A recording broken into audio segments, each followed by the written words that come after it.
नमस्कार, मी आपल्या सर्वांचे एस.एम.ए चॅनलवरती स्वागत करत आहे व आपण आपल्या चॅनलवर पहिल्यांदाच आला असाल तर आपल्या चॅनलला सबस्क्राईब करा ही विनंती। तर युरोपियन युनियनचे कार रजिस्ट्रेशन नंबर आले आहेत। युरोचा टोटल कार रजिस्ट्रेशन नंबर फेब्रुवारी महिन्यात डिक्लाइन झाला आहे by 3.4% on year on year basis. Germany 6.4% आणि इटलीमध्ये 6.2% डिक्लाइन झाल्यामुळे ओव्हरऑल युरोपियन युनियनचे नंबर 3.4% डिक्लाइन झाले आहेत।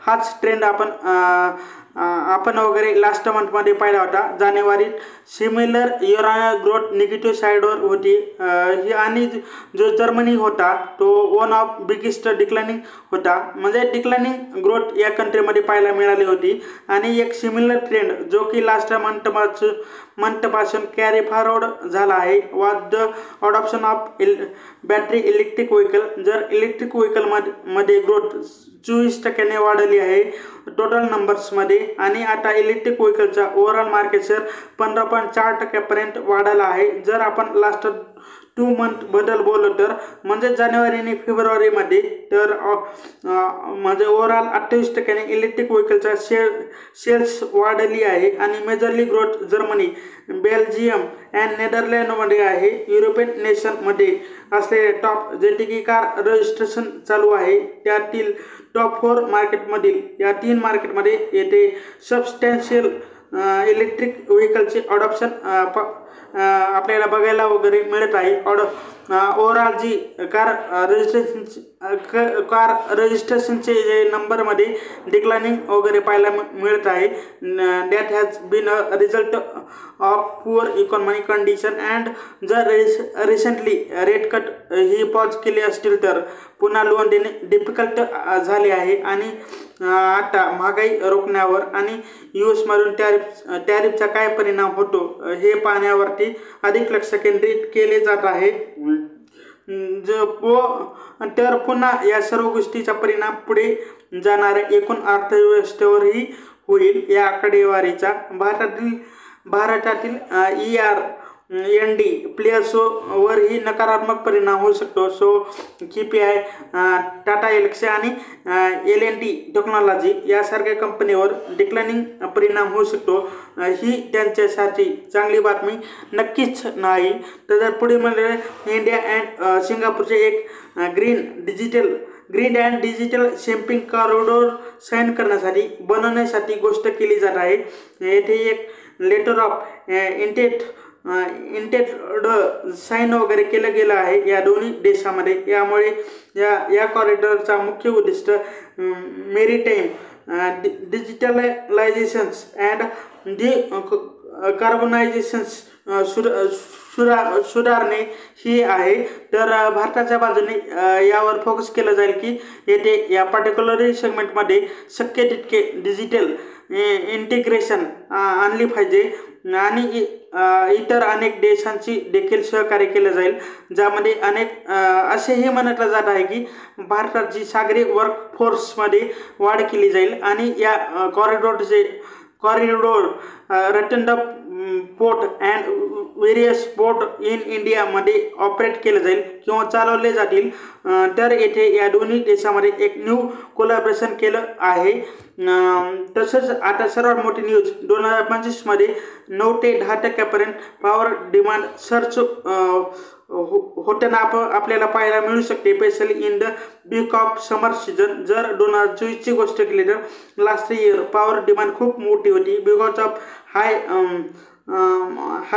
हीट वेव्स अँड हीट वेव्समुळे पॉवर डिमांड ही वाढली होती बिकॉज कूलिंग प्रोडक्ट जसे की AC जे आहेत त्यांचा वापर जास्त होत होता असतो तरीही व म्हणूनच पॉवर डिमांड देखील जास्त असते। जर 2024च्या पीक पॉवर डिमांडची गोष्ट केली तर पॉवर डिमांड 30 मे रोजी 250 गीगावॅट पर्यंत वगैरे त्याला सुद्धा ओलांडली होती, जे की अंदाजे फक्त अंदाजेपेक्षा 6.3% जास्त होती.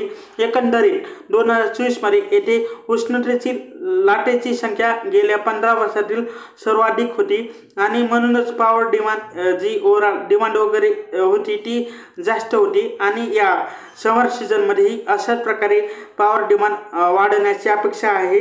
जर आपण याचा इम्पॅक्ट पाहिला तर सर्वात पॉझिटिव्ह जर आपण कोणत्या गोष्टी आपण पाहू शकतो तर येथे AC इंडस्ट्रीसाठी तसेच ऑल रूम AC च्या इंडस्ट्रीसाठी आहे.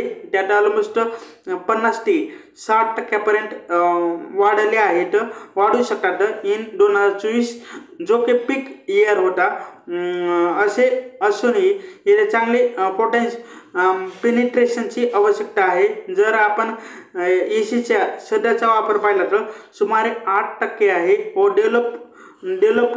डेव्हलप्ड कंट्रीजमध्ये ACचे पोटेन्शियल सुमारे 90% आहे.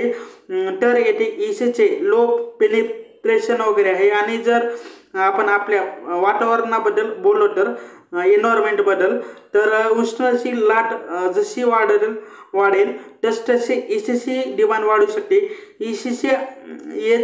ACच्या डिमांडमुळे पॉवर कन्झम्पशन वाढू शकतं, म्हणून पॉवर वाढेल किंवा पॉवर डिमांड ही वाढताना दिसू शकते. एकंदरीत जर पॉवर मिक्सकडे पाहिले तर येथील ओव्हरऑल पॉवर डिमांडच्या 28% भाग हाऊसहोल्डकडून येत आहे. वेअर ॲज इंडस्ट्री अँड ॲग्रिकल्चरने 33% अँड 19% इलेक्ट्रिसिटी कंझ्युम केली जाते. जर आपण गेल्या काही शतकाबद्दल बोललो तर लास्ट डिकेडमध्ये हाऊसहोल्ड इलेक्ट्रिसिटी तर सर्वाधिक वाढ त्यामध्ये झाली आहे, म्हणजे एअर कंडिशन वापरण्यासाठी. तर जर पुढील म्हणलं तर आता म्हणजे RBIने आता आपल्या म्हणजे प्रायोरिटी सेक्टरला लेंडिंगच्या नॉर्म्स ला वगैरे वाढवला आहे. So new norms and new additional या सेगमेंटमध्ये केले गेलं आहे.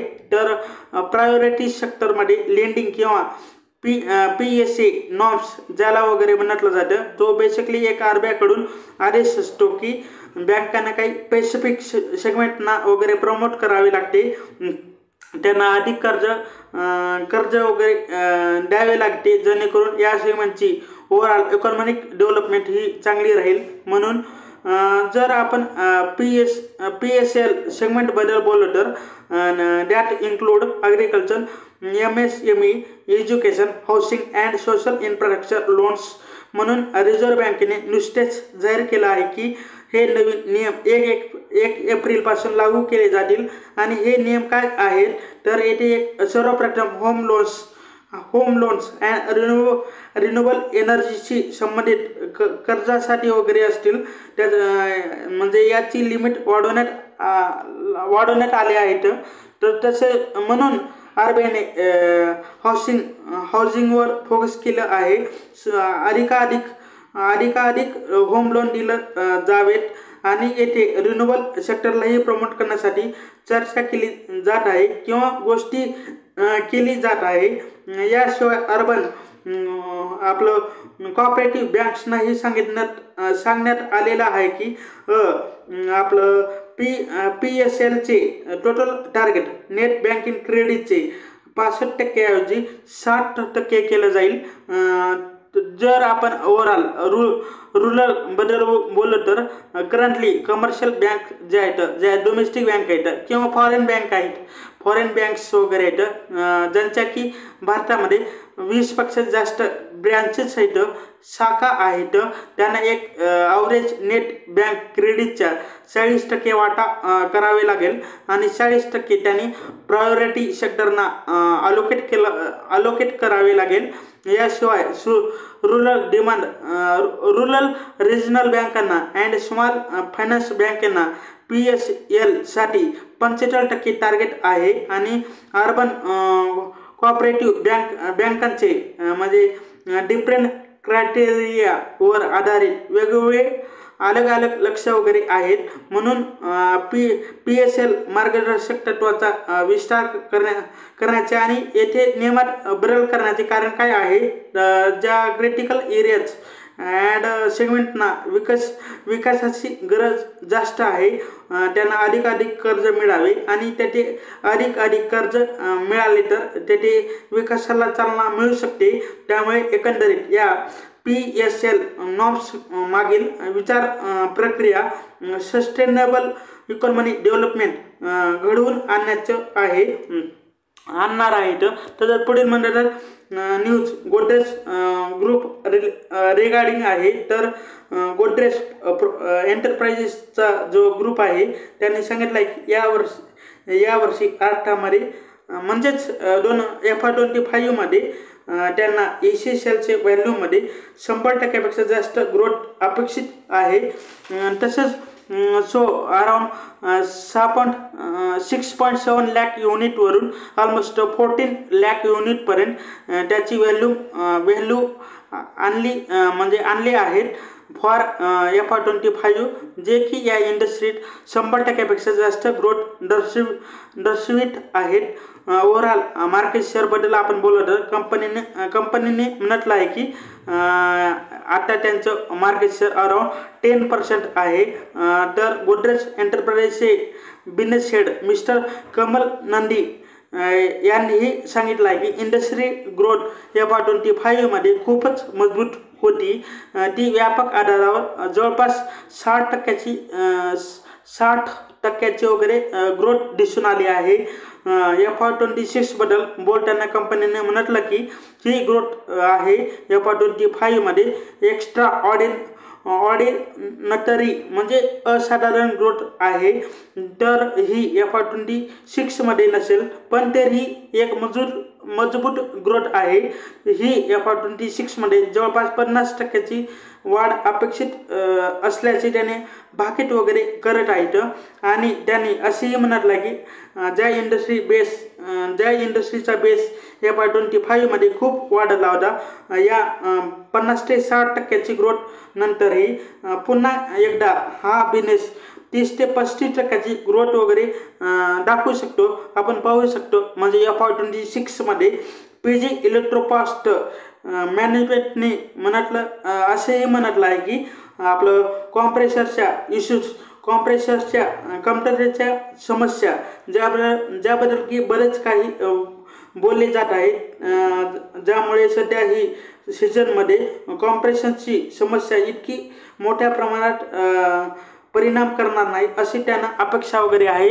तर शेवटी आपल्या व्हिडिओला लाईक आणि चॅनलला सबस्क्राईब करा हीच विनंती। हा व्हिडिओ पाहिल्याबद्दल धन्यवाद। थँक्यू।